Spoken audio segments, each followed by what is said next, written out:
नमस्कार दोस्तों। Physical divisions of India की इस कड़ी में आइए हम देखते हैं इंडिया का next physical division northern plains या उत्तरी मैदानी प्रदेश। दोस्तों, जैसा आप जानते हैं, हिमालय पर्वत श्रृंखला के दक्षिण में नदियों से निर्मित जो मैदानी प्रदेश है वो उत्तरी मैदानी प्रदेश के नाम से जाना जाता है। यह मैदानी प्रदेश उत्तर में, या जो आपको दिखाई दे रहा है, हिमालय पर्वत श्रृंखला है। इसके जो दक्षिणी भाग में ये वाला जो पार्ट है ये मैदानी प्रदेश है। यह पश्चिम में पाकिस्तान से शुरू होता है और पूर्व की साइड में यहाँ असम के लास्ट छोर तक, जहाँ ब्रह्मपुत्र नदी आती है, वहाँ तक जाता है। ये मैदानी प्रदेश पाकिस्तान, भारत और बांग्लादेश, इन 3 देशों में फैला हुआ है। विश्व का सबसे उपजाऊ और सर्वाधिक जनसंख्या घनत्व वाला ये मैदानी प्रदेश माना जाता है, जहाँ भारत की बेहतरीन कृषि का उत्पादन होता है। इस उत्तरी मैदानी प्रदेश में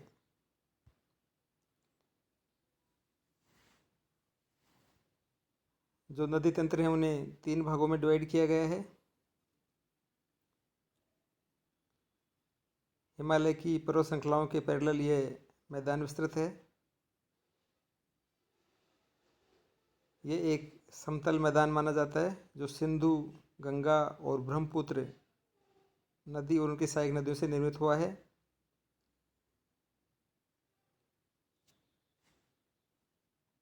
यह सिंधु गंगा का मैदानी प्रदेश के नाम से भी जाना जाता है।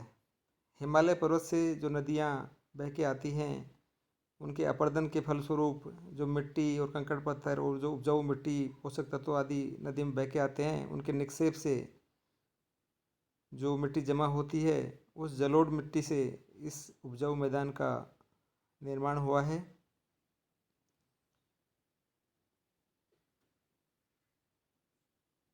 यहाँ बहुत ही उपजाऊ निक्षेप वाली मिट्टी पाई जाती है जो जलोढ़ मृदा के नाम से जानी जाती है।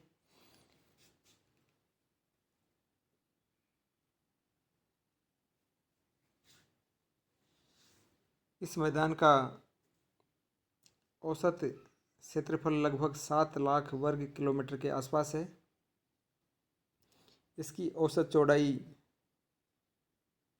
240 किलोमीटर से 320 किलोमीटर तक है। पश्चिम में इस मैदान का अधिकांश पार्ट जो सिंधु नदी से बना हुआ है, अधिकांश भाग पाकिस्तान में है। भारत पाकिस्तान के जो अंतर्राष्ट्रीय रिलेशंस हैं वो भी इससे काफ़ी प्रभावित होते हैं। पाकिस्तान को ये भय रहता है हमेशा कि भारत कहीं नदियों का रास्ता ना मोड़ दे। इस मैदान की औसत लंबाई 2400 किलोमीटर के आसपास है, जो सिंधु नदी से ब्रह्मपुत्र नदी तक जाती है। इस मैदानी प्रदेश में जो मिट्टी है बहुत ही उपजाऊ मिट्टी होती है। भारत की बेहतरीन कृषि का उत्पादन यहाँ होता है। हरियाणा और पंजाब, इन स्टेट्स का जो विकास का आधार है वो एग्रीकल्चर है। इन नदियों पर कई बांध बनाए गए हैं। ये जो पार्ट आपको दिखाया जा रहा है ऊपर की साइड में रेड कलर में, ये मैदानी प्रदेश का वो पार्ट है जो ना सिर्फ भारत का बल्कि पूरे विश्व का सर्वाधिक जनसंख्या घनत्व वाला पार्ट माना जाता है। यहाँ भारत का सबसे ज़्यादा जनसंख्या घनत्व पाया जाता है। पश्चिम बंगाल, बिहार, उत्तर प्रदेश, पंजाब, हरियाणा आदि राज्य इसमें सम्मिलित हैं। आप देख रहे हैं पश्चिम में जो नदी तंत्र है वो सिंधु नदी तंत्र है, मध्य में गंगा और उसकी सहायक नदियों का ये तंत्र है, और पूर्व में ब्रह्मपुत्र और उसकी सहायक नदियाँ इस मैदान का निर्माण करती हैं। बंगाल की खाड़ी के पास जब गंगा और ब्रह्मपुत्र नदियाँ समुद्र में गिरती हैं, वहाँ ये डेल्टा का निर्माण करती हैं जो सुंदरबन के डेल्टा के नाम से जाना जाता है। ये सुंदरवन का डेल्टा विश्व का सबसे बड़ा डेल्टा माना जाता है। दोस्तों, ये नदी द्वीप हैं जो उस मैदान में बहने वाली नदियों के बीच में पाए जाते हैं। बेहद खूबसूरत नदी द्वीप हैं ये। उत्तर पूर्व से जो ब्रह्मपुत्र नदी प्रवाहित होती है उसमें असम घाटी में विश्व के बेहद खूबसूरत नदी द्वीपों में से एक और भारत का सबसे बड़ा नदी द्वीप माजुली नदी द्वीप स्थित है, जो ब्रह्मपुत्र नदी में है। ये बेहतरीन और खूबसूरत नदी द्वीप है।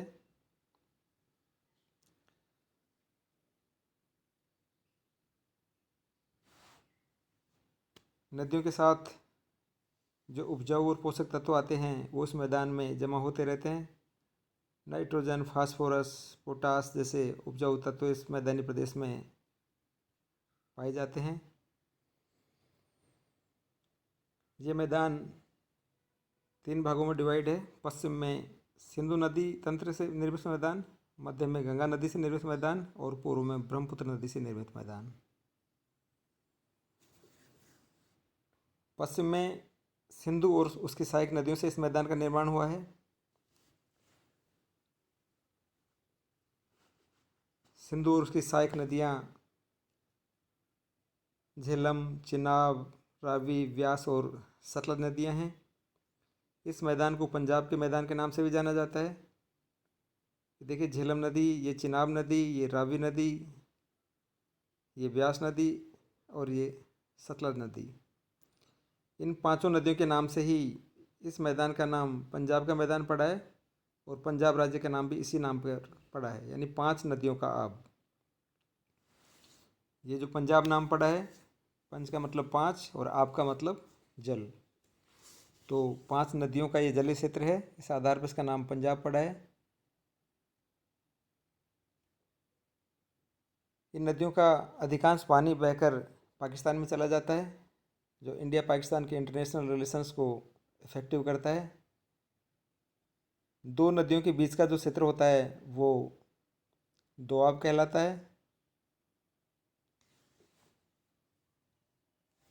आब का मतलब होता है पानी, तो 2 प्लस आब मतलब दोआब। ये देखिए, यहाँ आपको दोआब दिए गए हैं। सिंध सागर दोआब, जिस दोआब, रसना दोआब, बारी दोआब, बिस्त दोआब, यानी 2 नदियों के बीच में जो ये क्षेत्र है उस भूगोल में दोआब के नाम से जाना जाता है।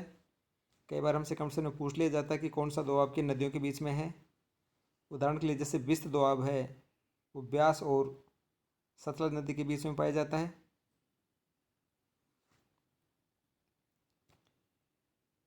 ये दोआब क्षेत्र हैं।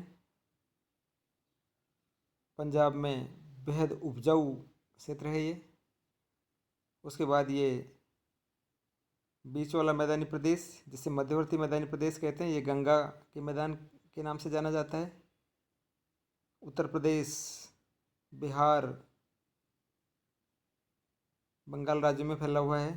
गंगा, यमुना, घाघरा, गंडक, कोसी आदि मुख्य नदियां हैं। ये मैदानी प्रदेश हरियाणा, दिल्ली, उत्तर प्रदेश, बिहार, झारखंड और पश्चिम बंगाल आदि राज्यों में फैला हुआ है। जो पूर्वी मैदानी प्रदेश है वो ब्रह्मपुत्र मैदान से निर्मित मैदानी प्रदेश कहा जाता है। ब्रह्मपुत्र नदी उत्तर पूर्व से प्रवाहित होती हुई असम घाटी में से बहती हुई बंगाल की खाड़ी में आके गिरती है और डेल्टा का निर्माण करती है। ये नॉर्थ ईस्ट स्टेट में, खास तौर से असम में ये मैदान फैला हुआ है। वेस्ट बंगाल में बांग्लादेश की सीमा के पास ये डेल्टा का निर्माण करता है। ये जो उत्तरी मैदानी प्रदेश है, पंजाब, हरियाणा, दिल्ली, उत्तर प्रदेश, ये झारखंड, बिहार, वेस्ट बंगाल और असम राज्यों में मुख्य रूप से फैला हुआ है।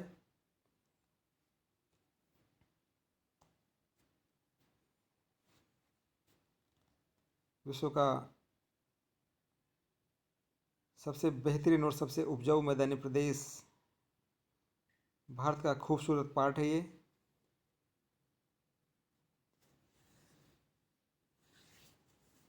यहाँ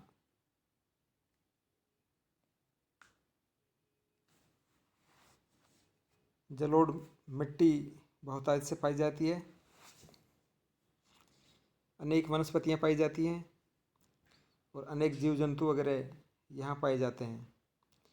इस मैदानी प्रदेश का हिमालय पर्वत से लेकर अगर हम बंगाल की खाड़ी तक वर्णन करें तो इसे 4 भागों में डिवाइड किया गया है। हिमालय पर्वत के तलहटी के आसपास ये भाबर के नाम से जाना जाता है, उसके बाद तराई प्रदेश, उसके बाद बांगड़ प्रदेश और लास्ट में खादर प्रदेश। जो भाबर प्रदेश है यह वह पार्ट है जब पर्वतों के ऊपरी पार्ट से जब नदियाँ बह के आती हैं तो उन नदियों के साथ जो कंकड़ पत्थर और मिट्टी वगैरह बह के आते हैं तो वो कंकड़ पत्थर पर्वतों की तलहटी में आके वहाँ जमा हो जाते हैं, यानी पर्वतपदी क्षेत्र होते हैं ये। और वहाँ पानी उन कंकड़ पत्थरों के नीचे से प्रवाहित होके जाता है, यानी धरातल के ऊपर पानी नज़र नहीं आता है। पर्वतों के तलहटी के आसपास का क्षेत्र होता है ये, जो भाबर प्रदेश के नाम से जाना जाता है। क्योंकि यहाँ कंकड़ पत्थर ज़्यादा पाए जाते हैं, इसलिए कृषि की दृष्टि से ये पार्ट कम उपजाऊ होता है। यह हिमालय श्रृंखला के सबसे नज़दीक वाला पार्ट है। उसके बाद तराई पार्ट आता है, यानी भाबर में जो नदियाँ कंकड़ पत्थरों के नीचे से प्रवाहित होकर जाती हैं, पानी ज़मीन के नीचे से जाता है, वो तराई प्रदेश में जाके वापस धरातल के ऊपर पानी आ जाता है और धरातल के ऊपर पानी फैला रहता है जगह जगह। तो इस पार्ट को हम तराई पार्ट कहते हैं। ये देखिए धरातल पर खूब पानी फैला रहता है इसमें। यहाँ सघन वन भी पाए जाते हैं और पानी की मात्रा खूब होती है, सतही जल खूब पाया जाता है यहाँ पर। चावल की कृषि के लिए ये उपजाऊ पार्ट है ये। इस पार्ट में अनेक जीव जंतु पाए जाते हैं, अनेक वनस्पतियाँ और सघन वन यहाँ पाए जाते हैं। वानस्पतिक पौधे भी यहाँ खूब पाए जाते हैं जो औषधियों की दृष्टि से बहुत उपजाऊ होते हैं।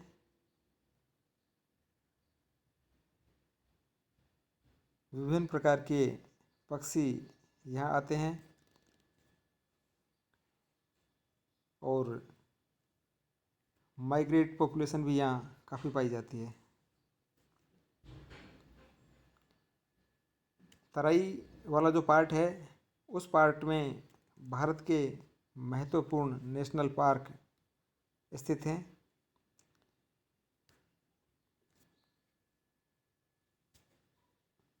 यहाँ दुधवा नेशनल पार्क जो विश्व का प्रमुख नेशनल पार्क माना जाता है वो स्थित है।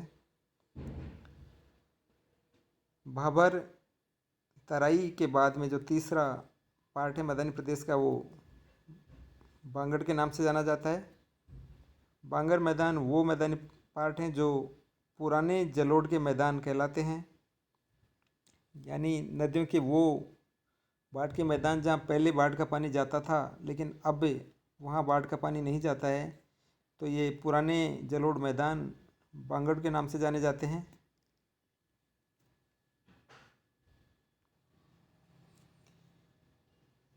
यह उपजाऊ मैदानी पार्ट हैं, पुराने जलोढ़ के पार्ट हैं। जलोढ़ यानी पुरानी जलोढ़ मिट्टी के पार्ट हैं। भाबर तराई और बांगड़ के बाद लास्ट जो चौथा पार्ट है वो खादर के नाम से जाना जाता है। खादर का भूगोल में अर्थ माना जाता है कि नवीन जलोढ़ के मैदान। तो नदियों की बाढ़ से जो नए जलोढ़ के मैदान बने, बाढ़ के मैदान बने हैं, उन्हें खादर नाम से जाना जाता है। नवीन बाढ़ के मैदान है। यहाँ खूबसूरत चावल की खेती की जाती है, उपजाऊ मिट्टी पाई जाती है, यहाँ वाटर लेवल खूब होता है यहाँ पर। तो दोस्तों ये भारत का उत्तरी मैदानी प्रदेश आपको दिखाया गया है। उम्मीद करते हैं ये वीडियो आपको पसंद आया होगा। अगर पसंद आया तो आप इसे सब्सक्राइब करना ना भूलें, जिससे आपको हमारे भेजे गए सभी वीडियो समय समय पर मिलते रहें।